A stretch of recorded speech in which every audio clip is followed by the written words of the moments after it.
Vamos a abrir nuestras Biblias, por favor, a Efesios.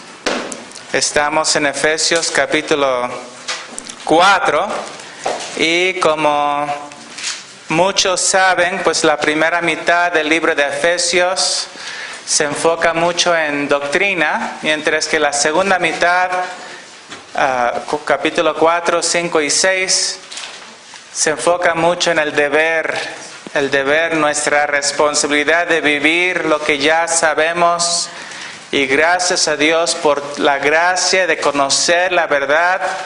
Como dijo Cristo, la verdad nos hace libres, pero es muy importante que seamos diligentes a poner en práctica todo lo que aprendemos y debemos saber que pues una de las marcas de un cristiano verdadero es su arrepentimiento, y no es correcto decir me arrepentí hace tantos años. Bueno, sí es correcto, pero empecé a arrepentirme desde hace tantos años. ¿Por qué?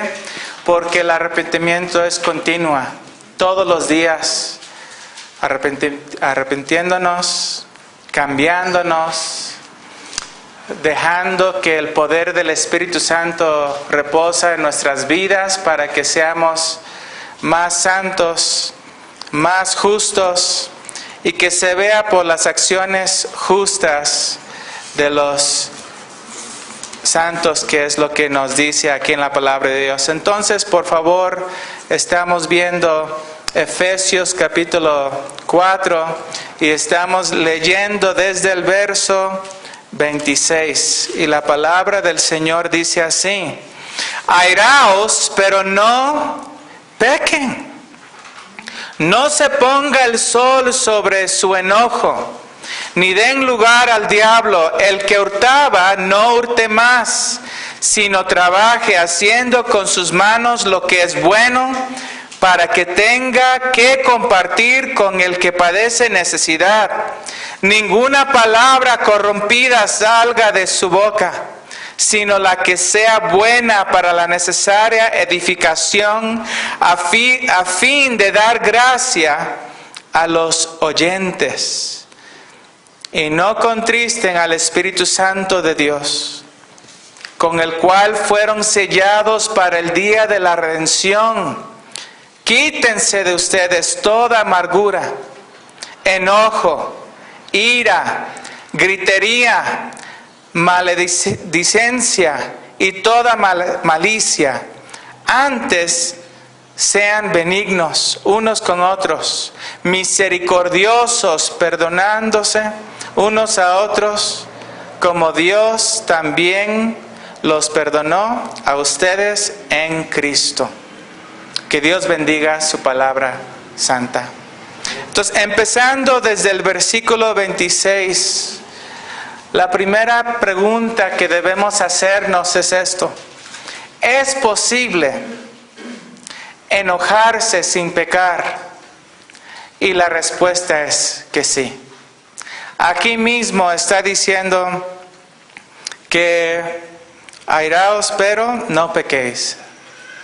Y muchos tienen la idea, cuando se menciona que Cristo sí se enojó, pues se mencionó, hasta volteaba la mesa de los cambistas, y se menciona ejemplos cuando el Señor Jesús estaba enojado. La Biblia menciona muchas veces del enojo de Dios, de su furia, y a veces nosotros decimos, sí, pero Él es Dios y nosotros no somos Dios. Entonces realmente no podemos enojarnos porque no somos Dios, y cuando nosotros nos enojamos es malo, cuando Dios se enoja es bueno. Realmente eso no es la verdad. No es la verdad, porque en este mundo hay muchísimas injusticias.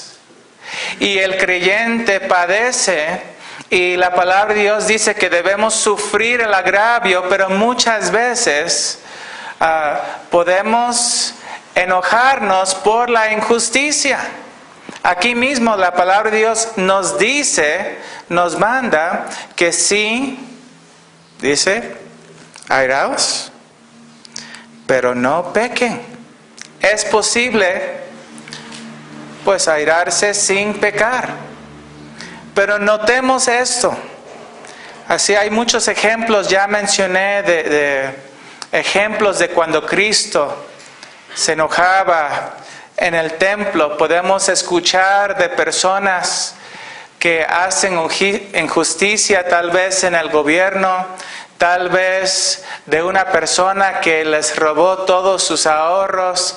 Hay muchas personas que pues hacen engaños, te ofrecen algo, te venden algo y uno se va con pues la finta. ¿Y qué hacen? Pues entran y después resulta que no es. ¿Y cómo se sienten? Se sienten enojados. No es malo eso. Es la reacción correcta. Yo creo que si alguien hace una injusticia hacia su familia, hacia su esposo, o algo pasa y no siente algo, yo diría que estaríamos mal, que no sentimos alguna molestia, algún enojo. Debemos, cuando hay desobediencia de parte de los hijos y atentan en contra de sus padres con una rebeldía fuerte, si los padres no reaccionan y se quedan muy pasivos, yo creo que estarían mal por permitir pues una desobediencia tan fuerte. Debe haber una reacción.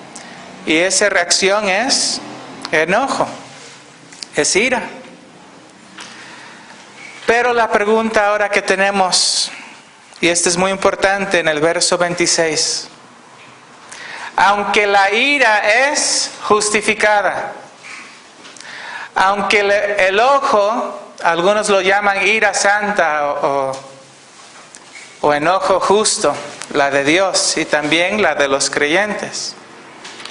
¿Es legítimo permanecer enojado?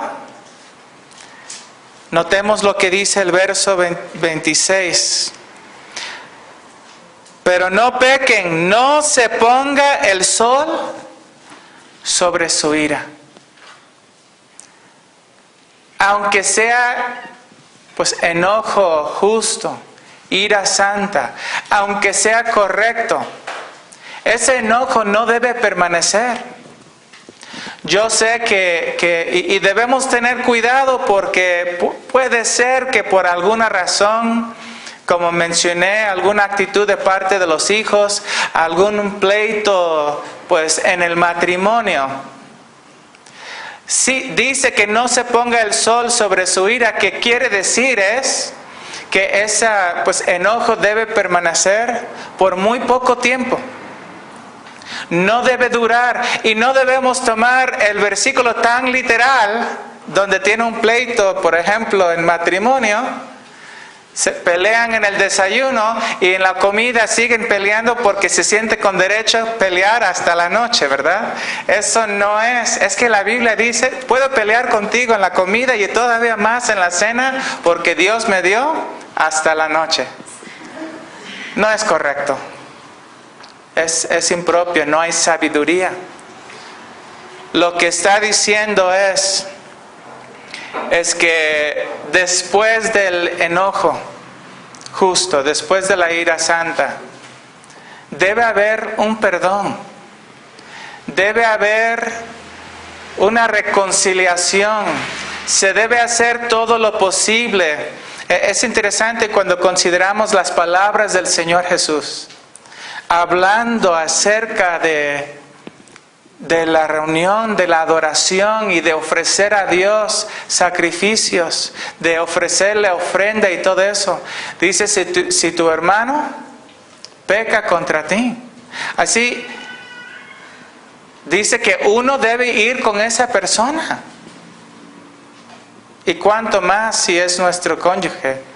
Cuánto más si son nuestros hijos, que no debe permanecer esa relación fracturado, en pleito, diferencias grandes. E incluso yo les ruego que nosotros seamos muy conscientes a no llegar a participar de la cena del Señor y llegar a orar al Señor y sin que primeramente hemos arreglado esa diferencia y esa rotura de comunión. No vayan a ser como muchos, después de escuchar lo que yo apenas dije, es que no fui a la iglesia. ¿Y por qué no fue? Es que estoy peleando con mi esposa. Y como usted dijo que no es bueno participar, decidimos no ir. ¿Eso es lo correcto? Por eso Dios dice que no se ponga el sol, que ese tiempo debe ser muy corto, muy breve. Muy breve, entre lo más rápido posible se puede manifestar nuestras indiferencias, se puede decir, esto realmente me molestó, me hizo enojar, sentí bien triste por lo que has hecho, pero después de hablar debe haber un intento de una reconciliación. También la palabra de Dios nos dice esto, y esto es muy importante, que no solamente es un peligro que ese enojo permanece, pero ¿cuáles son las consecuencias? ¿Cuáles son los peligros cuando nosotros permanecemos en ese estado de ira? Cuando el enojo sigue y permanece, porque muchas veces, dando consejería y platicando con muchos matrimonios o con hijos, y ¿qué pasa? ¿Cómo los puedo ayudar? ¿Sí llegó su esposo contigo para reconciliarse? Sí, pero ahorita no quiero hablar. ¿Por qué? Es que estoy muy enojada. Entonces, cuando no sé, pero necesito mi tiempo. ¿Han escuchado algo así? ¿O lo han vivido? Pues nosotros sí lo hemos vivido. ¿Es correcto? ¿Es correcto? ¿Son correctas esas actitudes? Míralo, ¿cuáles son las consecuencias? Vean por favor lo que dice en el verso 27. No se ponga el sol sobre su enojo, ni den lugar al diablo al permanecer en el estado de enojo. Cuando la ira sigue y no hay una diligencia para perdonar y para reconciliar, para ponerlo atrás, cuando permanece, estamos inconscientemente, espero decir inconscientemente, ¿verdad? Estamos dando lugar al diablo. Muchos, por decir, es que necesito mi tiempo, hemos platicado y hemos decidido que cada quien necesita su espacio por un tiempo. ¿Dónde se escucha ese tipo de consejo? En el mundo siempre lo dicen. Ay, mi hermanita, creo que tú necesitas tu tiempo. Creo que, no deben tratarte así, tú tienes que respetarte a ti misma. Dete tu tiempo, sal de ese lugar, sal, y ¿sabes qué? También tú mereces algo mejor. ¿Y qué están aconsejando? Están siendo utilizadas por el diablo para que haya una separación. Hablando del matrimonio es muy importante, porque ¿cuál es el mandamiento principal del matrimonio? Algunos me dirán, ya sé, Efesios 5, ¿verdad? Bueno, Efesios 5 es fundamental para el matrimonio. Pero el mandamiento más básico de todo el mandamiento, ¿dónde se encuentra? Se encuentra en Génesis 2, donde el matrimonio fue instituido. ¿Y cuál es el mandamiento principal? Pues tiene dos partes. Deja a tu padre y tu madre y únete. Únete y se unirá a la mujer. El consejo de Dios es siempre únense. No se separen. Eso es la mejor manera de reconciliarse, de seguir adelante y sobre todo de cómo no permitir y dar lugar al diablo. Eso es lo que destruye familias y es lo mismo los jóvenes. Los jóvenes se sienten alguna diferencia con los papás. ¿Y cuál es el primer pensamiento que tienen? ¿Qué me pasó a mí cuando tenía yo pues tan pocos años y molesto y todo? Yo quería salir de la casa corriendo con mis amigos. ¿Eso me ayudaba? ¿Cuántas señoritas por alguna diferencia y molestia con sus padres, el diablo los convence de escapar de su casa? ¿Y dónde terminan muchas veces? ¿Cuál es el fin de su vida? ¿Todo por qué? Lo que me da más tristeza hablando del enojo, cuando ya se está dando consejería, volviendo otra vez al tema de los casados, de las parejas, es que estamos peleando y necesitamos a consejería, ya se está hablando de salir y lo más interesante es cuando llego y pregunto, perdón si puedo preguntar, no por ser metiche, pero ¿qué causó todo esto? Ni me acuerdo, era un pleito de algo, ni siquiera era importante.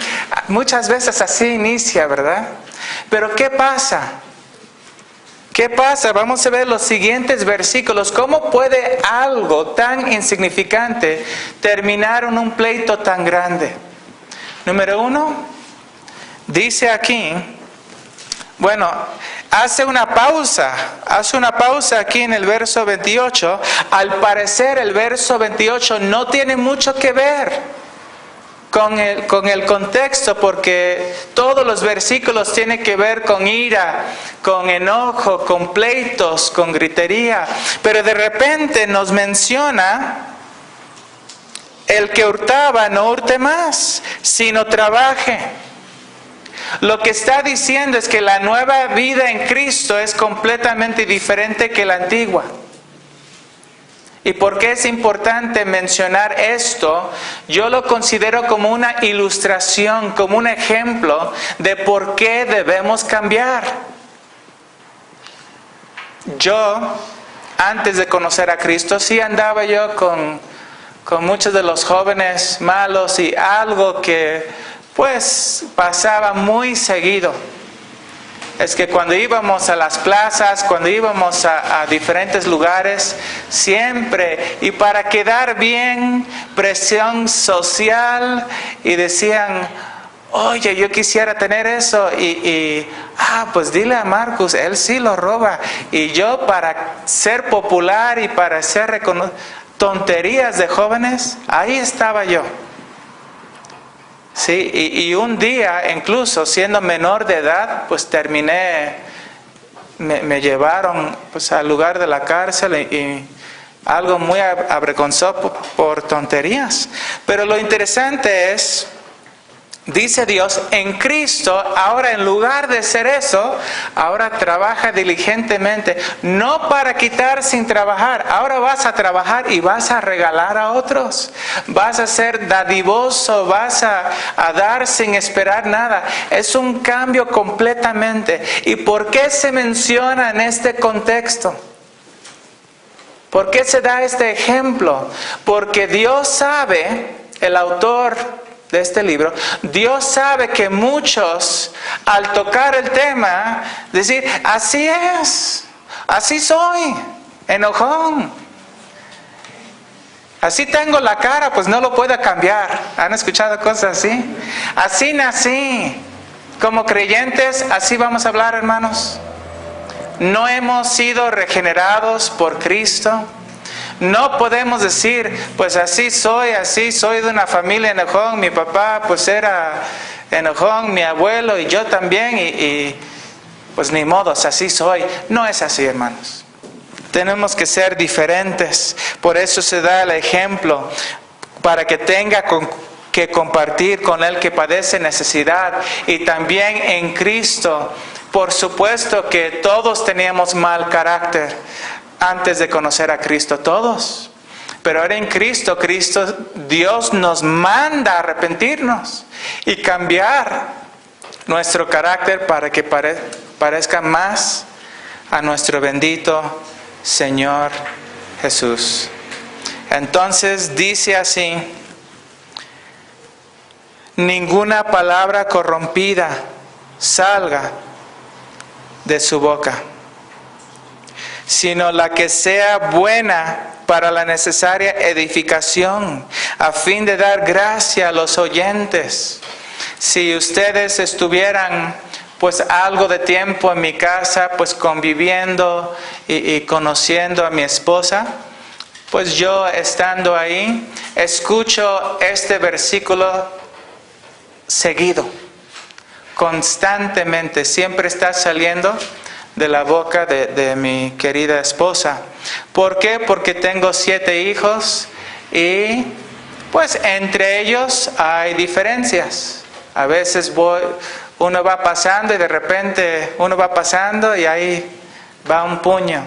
Ahí alguien quiere algo y le pide de una manera groseramente.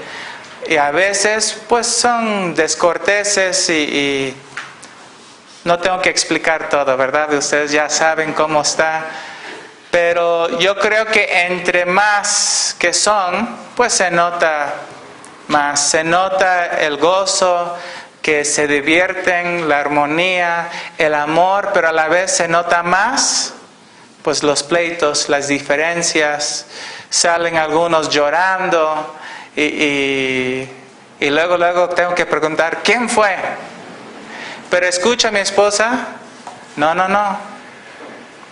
hablan así, hablan lo que es buena para así hablan con gracia para la edificación.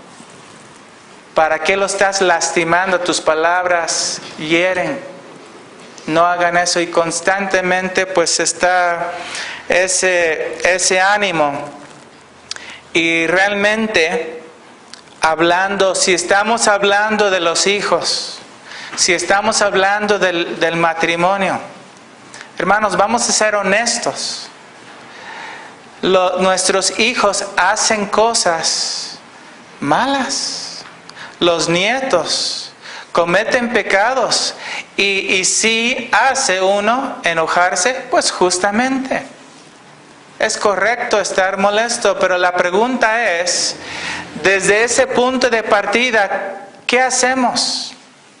Y algunos lo que hacen es que marcan el pecado y empiezan a remarcarlo, enfatizarlo. Tú hiciste esto, tú hiciste aquello, y empieza a ofender. Es que tú eres y ya no hay gracia. ¿Cuál es el motivo? Hay veces cosas en mi vida que no agrada a mi esposa. Hay cosas en la vida de mi esposa que no me agrada. Y es muy fácil. Hay cosas en la iglesia que no me agradan, que pasan con los hermanos. Pero si nada más remarcamos el pecado, pero no hay gracia, dice la palabra de Dios en Gálatas 6, que si alguno pues cae en el pecado, los espirituales deben restaurarlo, los que son espirituales, restaurarlo con espíritu de mansedumbre. En otras palabras, si yo voy a hablar del pecado de una persona, mi punto siempre debe ser la corrección, que sean mejores para Cristo. Pero si remarco que mi hijo está mal en tal cosa y que hizo tal, y empiezo a ofenderlo y decir es que él es así, él es así, él es así, ¿cuándo se va a mejorar? ¿Cómo lo estoy ayudando? Porque aquí dice con gracia para la necesaria edificación. ¿Cómo será mejor después? Lo mismo entre esposos. Si vamos a hacer comentarios, siempre debe ser en vista de que seamos mejores para el Señor. Siempre buscando eso. Y por eso se menciona aquí que sea buena para la necesaria edificación. He escuchado pues un dicho aquí en México que pues sí tiene sabiduría, donde dice no busquemos culpables, vamos a buscar una resolución. Y sí hay sabiduría. A veces es necesario que veamos nuestros errores primero. A veces tenemos que reconocer en dónde estamos mal, pero ya que se dijo eso, vamos a buscar una resolución, vamos a buscar ser edificados, vamos a buscar ser mejores. Entonces, me gustaría hablar con ustedes, y esto se aplica especialmente acerca de la disciplina de los hijos. Ya hicieron un mal. Y dice, hermano, ¿usted cree en la disciplina punitiva? ¿Cree en la vara? Sí, hermano, sí, hermana, por supuesto que sí, está escrito. Si no lo hacemos, estamos cometiendo nosotros también algún mal, al no disciplinarlos de tal forma. Pero, ya que pasó, ya les di con la vara, ¿ahora qué pasa? Para muchos, ahora vete. Pero no termina ahí. ¿Qué hace falta? La corrección. Así, la gracia, la edificación, por ejemplo, el abrazo. Ya se disciplinó, ahora el abrazo, y ahora, a ver, estos son los versículos. ¿Qué hiciste? Mentiste a tus padres. Ahora, por favor, copia estos 5 versículos en un cuaderno, y cuando ya los tienes memorizados, vuelve con nosotros. ¿Cuál es el punto en hacer eso? ¿Que duela su mano? ¿A qué estamos buscando? Estamos buscando la gracia para la necesaria edificación. ¿Para qué? Para que no lo haga después, para que haya cambios. Es muy importante estos versículos. Yo no quiero decir que nada más son prácticos, son doctrinales que impactan nuestra vida y cambia la relación con nuestros hijos y también como matrimonios en Cristo. Veamos por favor el verso 30. Dice que no contristéis al Espíritu Santo de Dios, con el cual fueron sellados para el día de la redención. Es interesante, hemos citado este versículo muchas veces, pero no sé si se han dado cuenta el contexto. Considerando el contexto, ¿cuál es la manera más rápida de perder la plenitud del Espíritu Santo? Considerando el contexto. Una de las maneras más rápidas de perder la plenitud del Espíritu Santo es permanecer en un estado de enojo, airado, peleando, discutiendo, palabras corrompidas saliendo de nuestra boca. Consideren por favor el verso 31. Porque la plenitud del Espíritu Santo, ¿qué es? Es, cuando dice sean llenos del Espíritu Santo, no está hablando como un vaso de agua. Así un vaso de agua donde el vaso está lleno y decimos pues ya se llenó el vaso y Eso no es plenitud del Espíritu Santo, la llenura del Espíritu Santo. La palabra llenura aquí nos habla de lo que nos controla. Así como la ira nos puede controlar, nos puede cambiar nuestro ser, así como el vino nos puede controlar. Ya no tenemos control de nuestros 5 sentidos. Considerando esto, veamos lo que dice el verso 31. Quítense de ustedes toda, y dice, amargura, enojo, ira, gritería y maledicencia y toda malicia. Yo estoy convencido que estas palabras están puestos en un orden muy específico, que no se debe mover las palabras. ¿Por qué? Porque todo inicia con una amargura interna. Ese es donde inicia todo. Un ejemplo. Ahí está el esposo y algo pasa. Ya la esposa tal vez comenta algo y el esposo de repente explota con ira. Y cuando explota con ira, la esposa pregunta, ¿pero por qué te estás enojando? ¿Por qué te estás levantando la voz? Te estoy hablando con calma y bonito. ¿Por qué te estás poniendo así? ¿Y cuál es la respuesta? Es que me haces enojar. ¿Sí han escuchado algo así? ¿Será que eso es cierto, hermanos? Así lo ocupamos mucho. Otros dicen, es que me estás provocando. Esa palabra es un poco más cierto, un poco más real, pero debemos entender qué realmente significa provocar.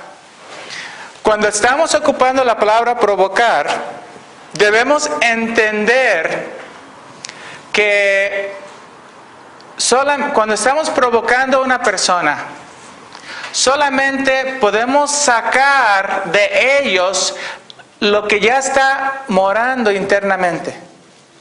Un ejemplo. Pregunta a algún hermano, ¿cómo estás? Estoy bien, gracias a Dios. ¿Estás firme? Gloria al Señor que sí. ¿Y cómo andas con Cristo? En victoria. Gloria a Dios, qué bueno, ¿no?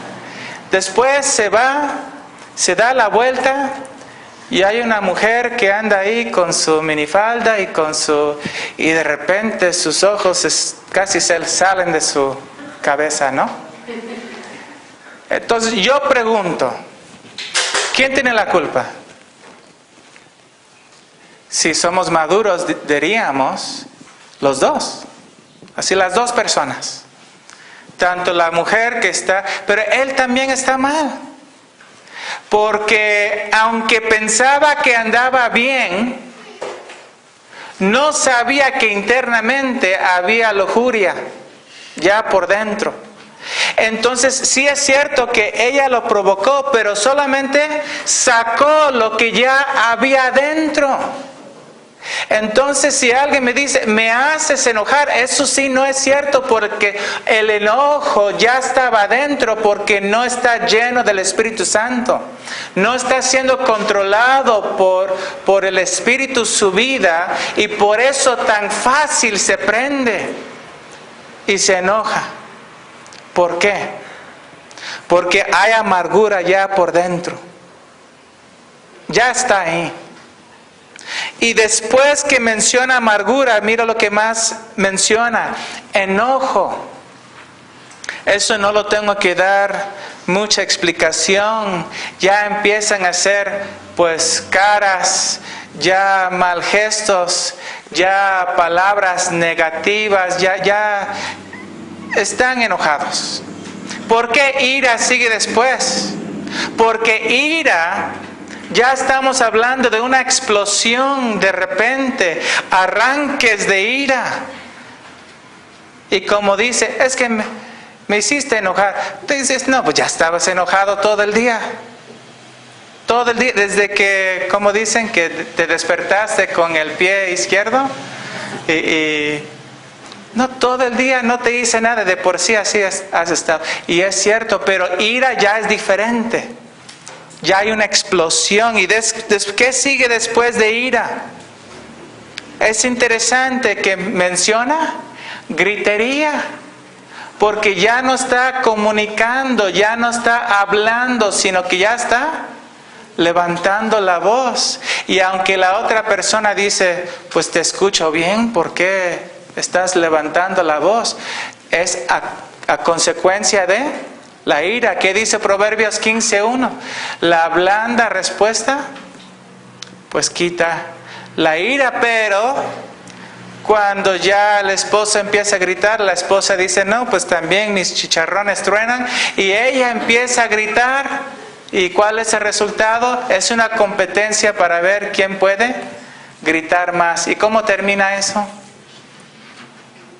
Pues ¿cuál es la siguiente palabra? La siguiente palabra es maledicencia. Ya no están alzando la voz, sino ya están ofendiendo. Ya son palabras mayores, ya están tratando de herir, ya no están buscando hablar con gracia para que haya edificación. ¿Cuál es el motivo? El motivo es herirlos lo más que se puede con palabras malas, palabras corrompidas, que se mencionan en el verso 29. Y yo creo que ya la escena ya es muy triste. Ya la escena es... ya los hijos empiezan a encerrarse en su cuarto porque les duele. Ya no quieren escuchar, luego se meten, se esconden y ya lágrimas están llenando en sus ojos por todo lo que está pasando. Pero no termina ahí. Cuando no se pone el sol, cuando no cortamos atajo a la ira y el enojo, ¿qué pasa? No termina con herir con palabras. ¿Qué sigue? Y toda malicia. ¿En qué cambia maledicencia y malicia? La primera son puras palabras, la segunda ya son acciones. Y están actuando en contra, en este contexto, en contra de su pareja. Deja a tu padre y tu madre y únete a tu mujer, porque ya no son dos, sino una. Pero ya no creen la unidad, porque están compitiendo. Están viendo a su pareja como si fuera enemigo, como si fuera del otro equipo. Están buscando herir, lastimar y hacen acciones para derrotarlos. Por supuesto que no hay llenura del Espíritu Santo. El Espíritu no nos guía a esto. ¿Y qué dice Dios? Debe haber un arrepentimiento. Primeramente debemos quitar eso. Quitarlo, arrancarlo. Si tu mano es causa de pecar, córtatelo. Hermanos, no vamos a cortar nuestras lenguas, pero sí vamos a matar al pecado. Vamos a crucificar la carne. Vamos a levantarnos en la mañana y dedicarnos a orar y leer las Escrituras y rogar a Dios, por favor, ayúdame a crucificar la carne.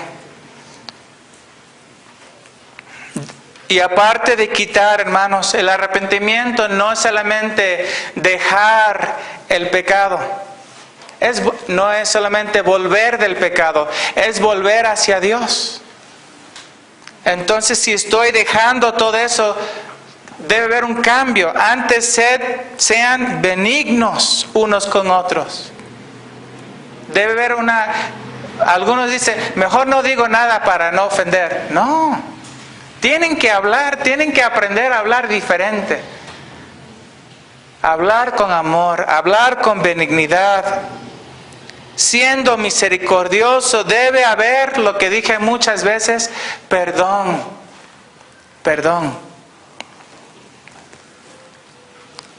Hablando con algunas personas en consejería matrimonial o problemas con los padres y los hijos, muy seguido, no sé por qué, pero muy seguido escucho esto: hermano, sí perdono, pero no olvido. ¿A qué me refieren a qué quieren decir con eso? Pues número uno, me están diciendo que no están dispuestos a perdonar. ¿Qué es ser perdonados en Cristo? Dios está comprometido por el Evangelio, porque lo que estamos haciendo en estos pasajes, estamos poniendo en práctica el Evangelio en nuestros hogares, en nuestras vidas. Así yo para con mis hijos, sí pecan, sí desobedecen, sí hacen todo esto, pero ellos deben ver el Evangelio en mi vida y en la de mi esposa. Muchas veces así no lleno las expectativas de mi esposa, pero ella en su vida me está enseñando lo que significa el Evangelio. Lo que Dios ha hecho con ella lo hace para conmigo. Y yo, cuando yo veo que hay algo en la vida de mi esposa, no estoy buscando así matar a ella, tengo que matar la carne. Debo poner en práctica lo que Cristo hizo por mí en su vida y buscar que ella sea edificada. Y eso quiere decir perdonar. Yo creo que todos estamos de acuerdo que no olvidamos muchas cosas, pero Dios técnicamente, Él sabe todo. Él sabe lo que hemos hecho, pero ¿qué es lo que Dios nunca hace? Por el Evangelio, Dios, cuando uno cree en Cristo y son perdonados, Dios promete, dice Hebreos, y no me acordaré más de sus pecados, que significa que ya no los saca a la luz. Ya no los saca a la luz. Cuando llega al cielo no van a preguntar, hey, pero acuerda que hiciste esto y esto, es porque jamás saldrá a la luz. Fue sepultado en el océano más profundo de todo. Jamás. Y ahí saben ustedes por los canales de ciencia que ni hay luz allá abajo. Dios ya no lo saca a la luz.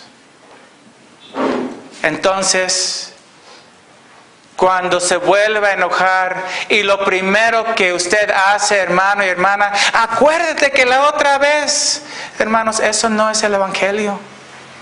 Eso no es lo que Dios ha hecho con nosotros. Eso no es perdonar. Dice aquí, como Dios también les perdonó a ustedes en Cristo. Y gracias a Dios que tenemos el ejemplo máximo de cómo hacer todo esto, de exactamente como Dios ha hecho con nosotros. Yo escucho muchas veces, es que ya no lo soporto. Hermanos, ¿saben cuántas veces yo he dado muchos motivos y razones a Dios para ya no soportarme? ¿Cuántas veces yo he actuado y he dado a Dios todos los motivos? Marcus, otra vez, lo mismo. Y Dios nunca me ha dicho eso, sino que me ha levantado y me ha dado gracia para comprender más su palabra, para ser diferente. Y gracias a Dios, hermanos, ¿quieren animar a mi esposa? Dile terminando, Dios no ha terminado con Marcos. Gracias a Dios, es la verdad. Si ella se pone triste y dice, no, Y pueden preguntarla y decir, Marcus vive todo esto al 100, les adelanto que no. Pero gracias a Dios, Dios está obrando, tanto en mí como en ella, y estamos buscando vivir el Evangelio en nuestras vidas y en nuestros hogares. Que Dios haga lo mismo para que, hermanos, quieren tener una iglesia local excelente y vibrante y dicen, pues quisiéramos tener una iglesia local. Hermanos, la iglesia local no hace familias sanas.